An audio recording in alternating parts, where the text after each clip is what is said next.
Lovey in the building. Y'all can't see me, but you don't need to see me. You just need to motherfucking hear me. Okay. All right. I got a special guest in the building, y'all. I'm such a fan. Y'all don't even understand. This is a big moment for me. We done had everybody in here from Lil Kiki to Lil Flip. Everybody, and I ain't been as excited as to see this nigga Netta come through the door. You know what I'm saying? So I got y'all. That girl Netta's in the building. You know what I'm saying? It's been a long time coming. Yes. And she brought her beautiful cohort with her. Miss Ashley, how are you doing? I am good. Yes. Thank you so much for coming out. So, hey, Netta, hey. Hey. How you doing? I am blessed and highly favored. How are you? I'm good. I am so excited. Y'all, if I had a tail, I would wag it. You do not understand. Childish. I swear. I swear, y'all. For real. Y'all can join us because we were having a conversation about the whole T.I. situation. And, actually pointed out that this has been, spoken upon because they were on the, I don't know if they were on the Epstein log list or something. Somehow they got tied into the whole scandal, child pornography ring, and then it got quieted down because it's like, whoa, this is T.I. and Tiny we're talking about here, whatever. And then backdoor, and we come up, he starts doing a lot of stuff in Atlanta. He starts buying up the block. He starts educating Black people. Now him and his wife is both raping women and drugging them like Cardi B back in her stripper days or Bill Cosby back in the 70s. And it's like, here we see again some Black people, trying to educate other Black people and even just trying to do something, period, for the race. And smear campaign, scandal. What y'all think? This is my first time hearing about their names coming up on the Epstein log list. And so that, to me, I just want to say no comment because I don't, I haven't read anything that solidifies what those girls are saying, other than the receipts from old girl that actually went and got the lie detector test done, and she was going above and beyond to prove that what she was saying was true. And so that's the last I actually heard about it. But anybody that comes out with those type of claims and then they come with receipts to validate why they're saying it and why they're doing what they're doing, there has to be some type of truth behind it. But true, that's literally where I stand on it. Like, I'm kind of up in the air because I would hate for that to be true about them. Right. Especially, is it recent? Not saying that it makes a difference, but yeah. Ain't no telling. I don't want it to discredit what they're doing in the community. That's my thing. Like, okay, they got some bedroom skeletons. Okay, we can understand that, but the stuff he's doing, educating the Atlanta, basically, come on, man, he's building their a Black Wall Street, low key. Yeah. So I can see both. I can see the people trying to stab at him, and I can also see maybe they want that reach. Yeah. Just maybe. I think it may be. They may have. They might. I just convince y'all. Well, I mean, and if that's the case, then what do we do as a community? Are we shunning them? Are we like, oh, we can't believe it? Are we grasping our pearls? Are we? I stand firm in whatever it may be that I believe in, and I know the cancel culture is real out here nowadays. Big. So if it does come out and there's some actual factual proof, receipts, and legitimate something that we can see, it's no more T.I. for me. Right. That's literally that. No more Tiny, no more T.I. They can have all of that. I don't condone and support anything like that, especially when it was a Black woman. And who was that said that first? Malcolm X, the Black woman is the most hated. Disrespected. Yeah, I can't support or condone any of that kind of behavior, especially coming from our own. So yeah, it'll be it for me. I don't think we should let go of what he's doing, though. That's what I was like. To the community, we have that with all Black leaders. If you remember Dr. York, everybody that has ever tried to come and build something for Dr. Umar, even, they come up with these things. And the thing that I think the Black community really needs to understand is that we have to separate the reality of things from the truth. So the reality of it is T.I. may have been in that, but it doesn't erase the truth in which he's speaking. So hopefully people hold on to the right thing. I hope so, because what he's doing in Atlanta is amazing. Even just buying the properties and get them people to buy the block for real, like, and stopping the gentrification and all of that. But however, that's not what we're here to talk about. I was just giving y'all a little taste of what we was talking about off air. We are here to celebrate these two queens, especially that girl Netta, y'all. I mean, come on. The road to becoming, Mercury retrograde. I sound like a groupie. Don't worry about that part. She is super dope. And I love the song she wrote for you on the last song on there. It's like, of course, it's, I hope it's her favorite. You know, I like the Dance For You song. I don't like that she dance like that. That's what she doing. Everything. You know? That's my favorite song. That's my favorite song. So the album is crazy. I know you dropped it a while ago. Tell me a little bit more about what you want to see it do as a project. To be honest, I'm already surprised at what it is doing because it was completely rushed. Really? With our business going the way that it's going, that we're so consumed in that, like we're always at the drawing board writing down like, what are we doing next? What type of product are we implementing?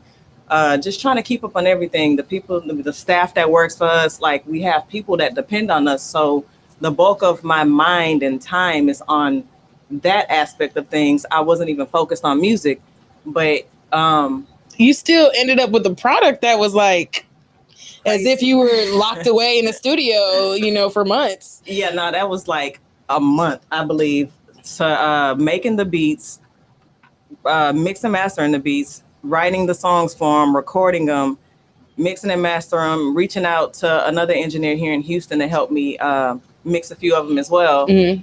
I completed the album in a month and then released it just like that. Wow, I didn't know that. Well, you just ruined my whole imagery of you like grinding it out in the studio. You just lifted back the curtain like on, you know, the Wizard of Oz. You find out it's a little midget nigga in there. A month? Yeah, pretty much. Okay. Well, hey, you know, I asked. asked. I had fun making it though. Okay. Like, I really have fun. Well, I can imagine what you put out if that was a month. Then, I mean, if you actually had a quarter, I don't know, 3 months, 6 months, 8 months, you know, is there something else coming out, or are we shifting the focus more to the business? I definitely want to release some more stuff. That's the thing with me. It doesn't take me months to put out a project, let alone a song. Like, I want to say, me and Ash were like, it was some type of challenge. I forgot what the challenge was, but I think I had like 3 days to make a beat, write a song, record it, and all of that. And Complicated came out like in 3 days. Like, really? I want to say it took me a day to write, record, and complete Complicated. So it was like a challenge. You were like, challenge, I'm here for it. Okay. On her. Okay. And so with that, just being able to get in there and do it that fast, I'm sure probably within a month or two, I'd be recording something else and working on another project. But the streams and the support and everything that I'm getting from this one, like it blew my wig cap back to see the amount of streams that I got over the weekend for Complicated. And then Enough Is Enough. And now the whole project, I want to say I was knocking at a high 75,000 streams within the first like 30 days. Mm-hmm. Without like no visuals, no promotion, no exactly. Nothing. So imagine if you actually did put some promotion behind it. I know at least 1,000 of them screams probably mine. You know what I'm saying? I'm gonna take about 1,000, 1,200 of them. They're my screams.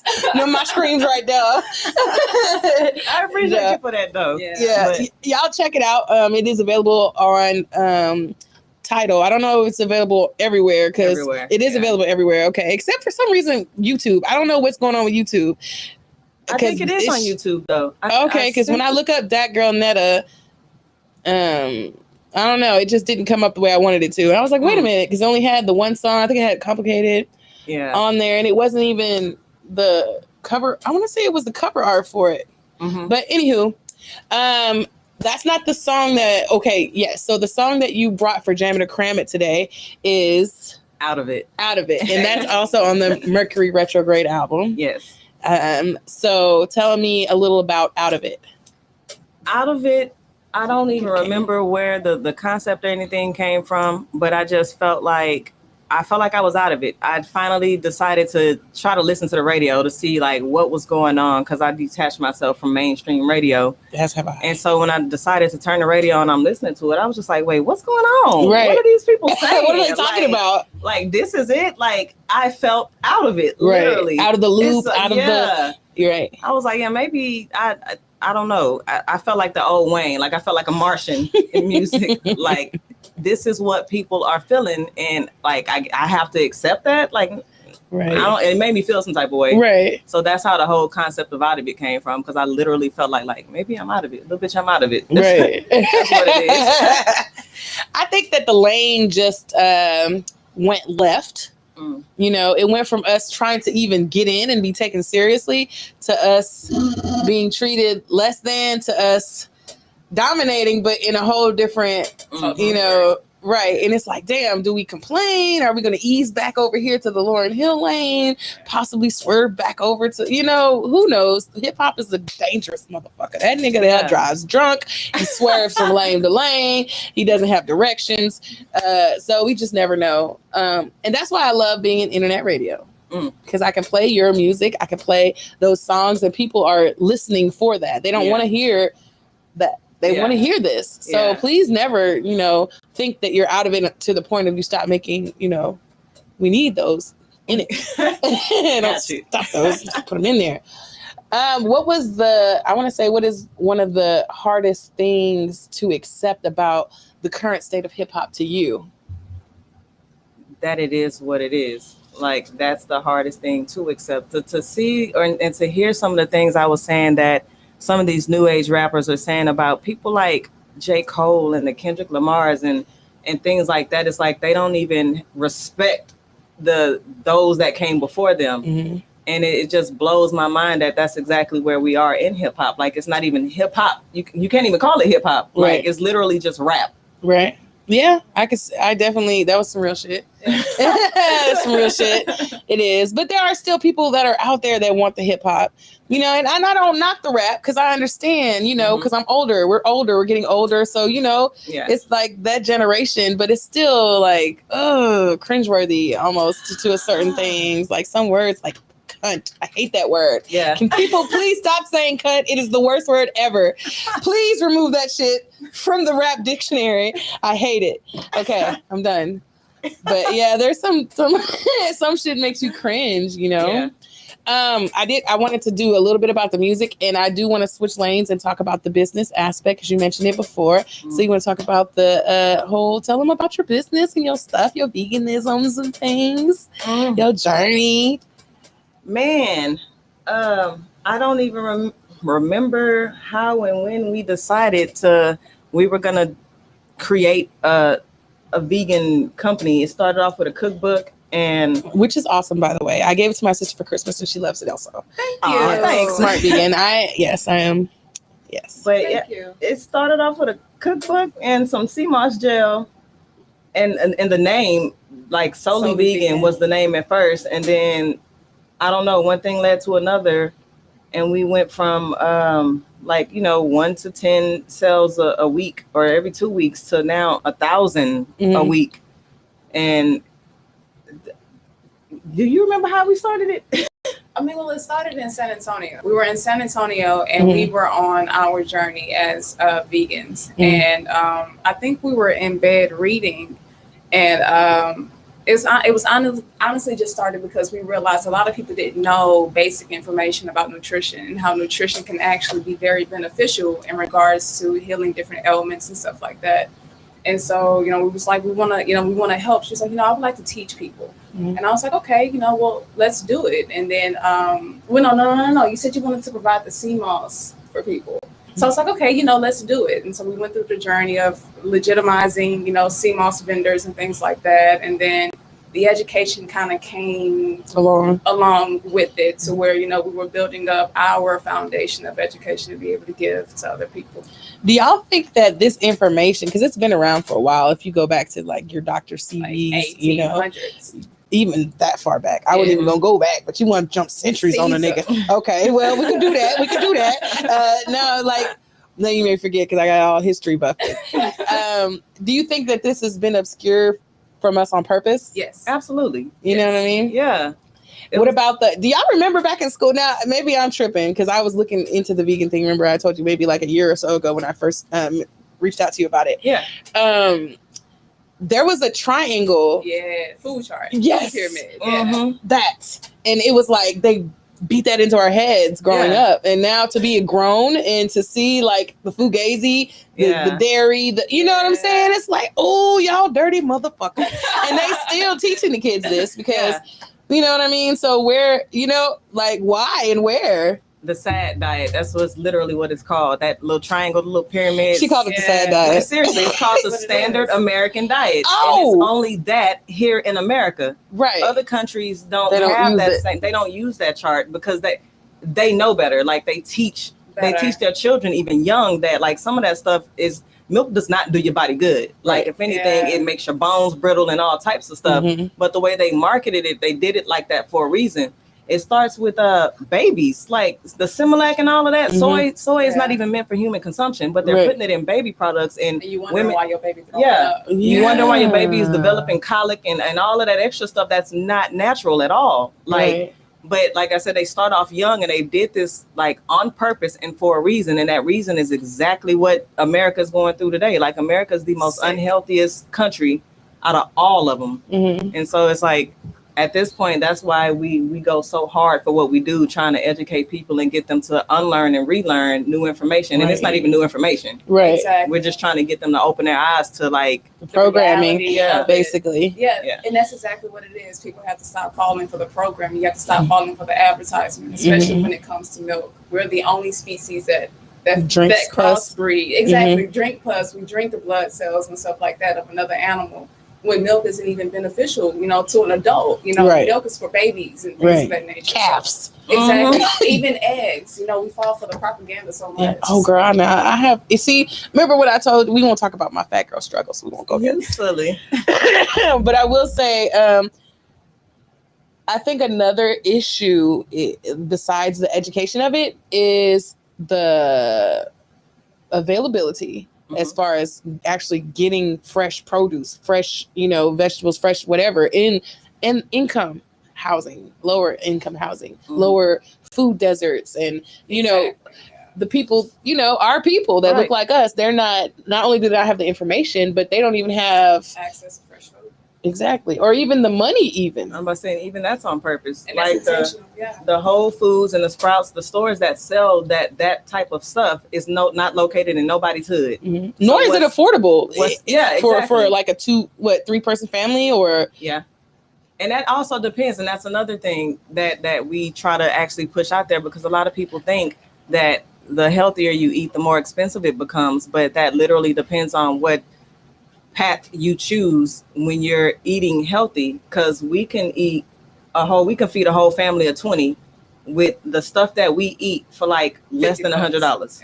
You just have to know how to eat whole foods. I think that's what like the winter storm last week or the week before last, when we went out and fed some of the city of Houston, I want to say, had we not had to buy like some of the actual equipment, the like food processors and things like that, and the containers and stuff that we put the food in, the food itself, like we were able to go in the store and snatch up like 25 packs of mushrooms and use that mushroom to make like the meat filling for the spaghetti that we used. And with that, the mushrooms cost like maybe $20 to get that same amount of like a bunch of packs of ground beef. We would have ended up spending like $75 on something that we paid like $13 to $25 for. And we were able to feed, or we made like over 400 meals. It didn't cost us as much as it was. Amazing. Y'all are fucking amazing, by the way.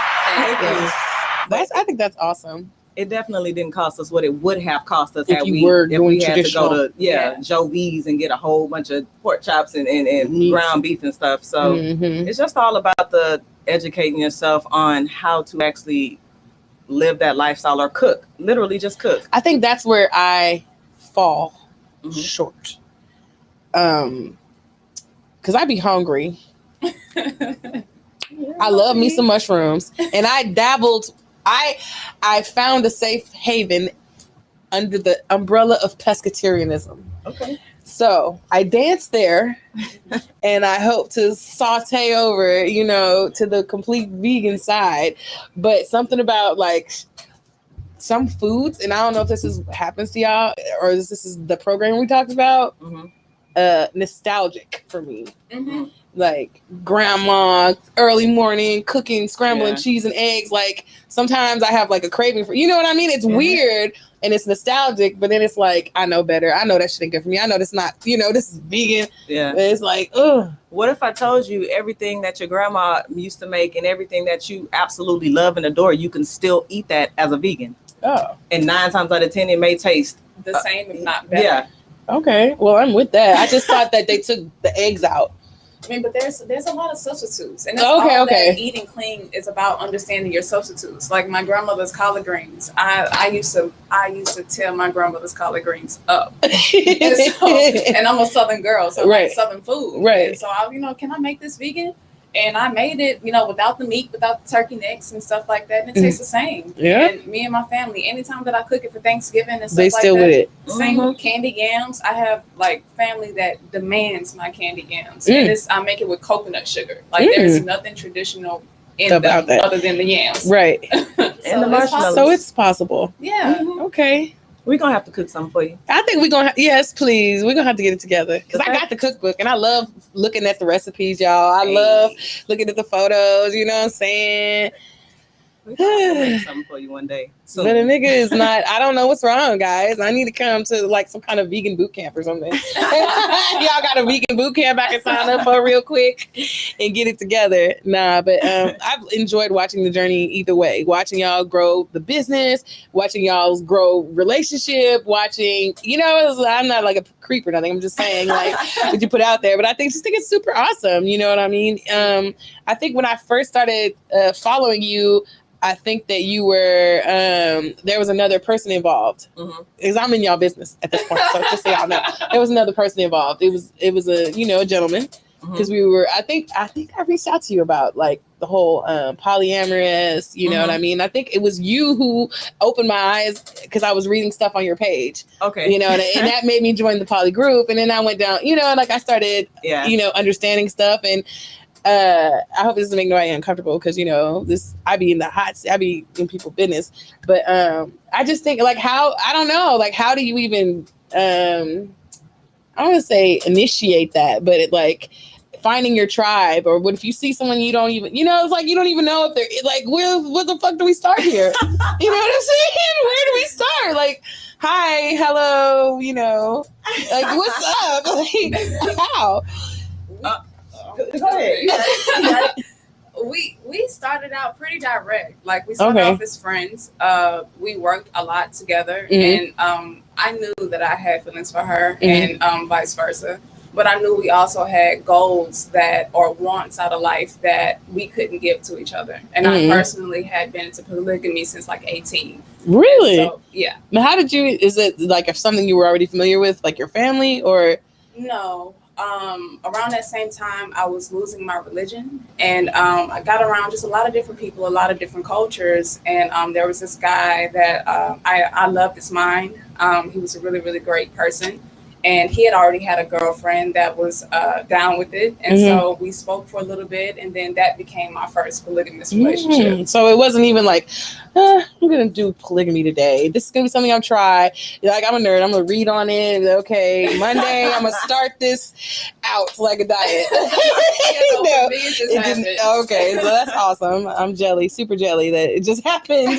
Yeah. So I legit told her though, I was like, I love you. I would like to be with you, but I don't want to get in the way of that. So the only way that I feel me and you could really be together is if we were if we were polygamous. Like we understood that one day a man would be involved. And is that okay? She was like, yeah, I'm with it. And that was the start. Right. Yeah. So then it was just about finding that third person.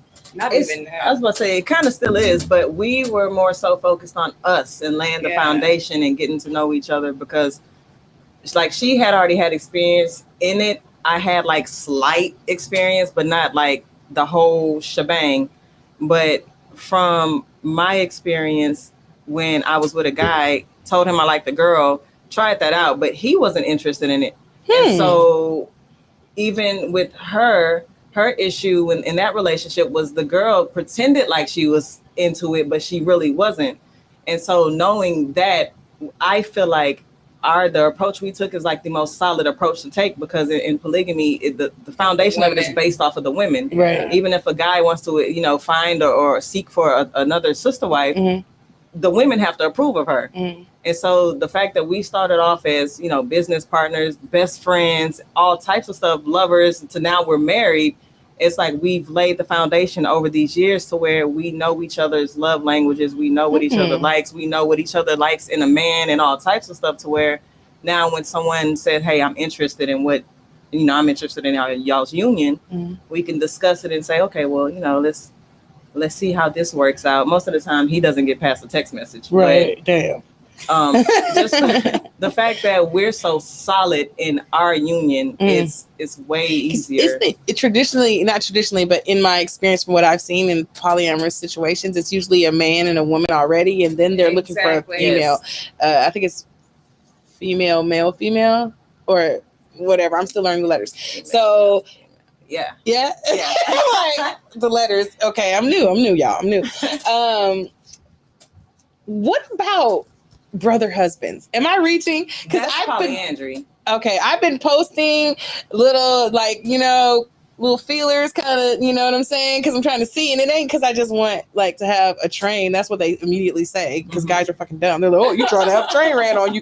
No, sir, I don't transport myself via train. I'm simply saying, why is brother husband? Is it unnatural? And I'm not saying they're gay together. Absolutely not. They're not gay together. But hey, no, they're not gay together. I had to think about if I was. They're not gay together. They're just gay with me. You silly. Right? I honestly, she's cracking up. It's actually some women out there that want and seek and is involved in that dynamic of having two men to date and court her, and, you know, to each his homes. You know, it exists. That's polyandry, but I don't know. Create your own life. She's like, girl, FMFFLMM. Create your own life. And that's honestly how I feel about our union. Like, at the end of the day, we're both grown. And I feel like you have to respect your partner, who you're involved with. And so aligning with you all's goals is what's most important. As long as y'all have the same goals, create whatever that is and call it a day. Don't worry about fitting in no box. Right. Whether it's polyandry, polyamorous, or something that ain't created yet. Do you? You know, as long as you're happy create some with new it. shit. Yeah. I like that. It's your life. Right. How you doing? All right. Sure. Just come on in. They just said, fuck the sign and everything, huh? You see the sign? Oh, okay. Well, y'all, it's stuff that happens around here. So now I got all in y'all business and shit. I do want to get back into the music, the song, and I'm going to play the song. We usually, you know, we do Jammitorcrammit usually, but there's several rules in Jammitorcrammit. One of them is I can't have heard the song, in which case I've heard the song thousands of times. So that it automatically gets thrown out. I'm glad my cohort's not here, because they would be, they're really serious about the rules. Like, it really goes down. I don't know if you ever caught an episode of Jammitorcrammit, but it goes down in this mug. So usually it'd be like different producers and artists, and they all listen. We all listen to the song and we give feedback, and they jam it and/or cram it, and that's how it goes. But again, in this situation, there will be no cramming because I already heard the song and it jams. So without further ado, I'm going to play the song for you guys, and I'll let you introduce it. Yo, yo, yo. Yeah. What's good is that girl Netta. Hey. And Miss Lovey here, she's about to play y'all Out of It from my latest album, Mercury Retrograde. Bitch. Oh, no. That bitch was all wrong. Okay.